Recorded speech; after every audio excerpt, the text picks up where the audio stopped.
મહુવા શહેરમાં નૂતનનગર વિસ્તારમાં થોડા દિવસ પૂર્વે તળાજાના પૂર્વ નગરસેવક અને સમસ્ત વાલ્મીકી સમાજ ગુજરાતના જનરલ સેક્રેટરી એવા સુનિલભાઈ ચૌહાણની હત્યા થઈ હતી અને પોલીસે ગણતરીના કલાકોમાં જ તેના એક આરોપીને ઝડપી લીધો હતો, તો અન્ય એક આરોપી ફરાર હતો। ત્યારે પોલીસને આજે સફળતા મળતા બીજા આરોપીને પણ ઝડપી લઈ હત્યાના ઘટના સ્થળે લઈ જઈ રિકન્સ્ટ્રક્શન કર્યું હતું।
મહુવા શહેરમાં થોડા દિવસ પૂર્વે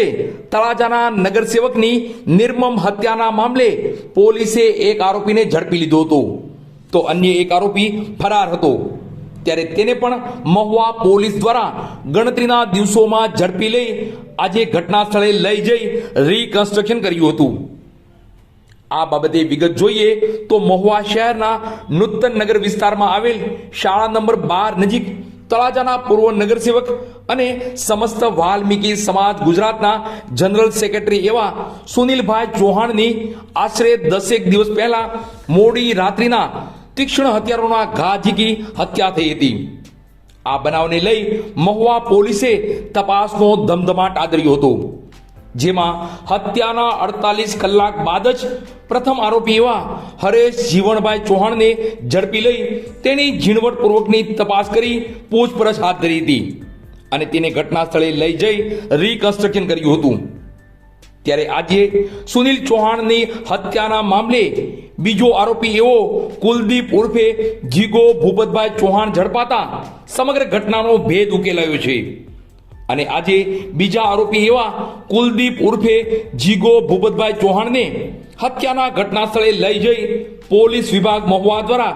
રિકન્સ્ટ્રક્શન કરવામાં આવ્યું હતું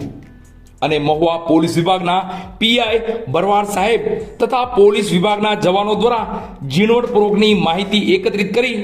આરોપી કુલદીપ ચૌહાણની પૂછપરછ કરી સમગ્ર માહિતી મેળવી હતી અને આ તળાજાના નગરસેવક સુનિલ ચૌહાણની હત્યાના મામલે આગળની તપાસ અને કાયદાકીય પ્રક્રિયા હાથ ધરી છે તેવા અહેવાલો પ્રાપ્ત થઈ રહ્યા છે।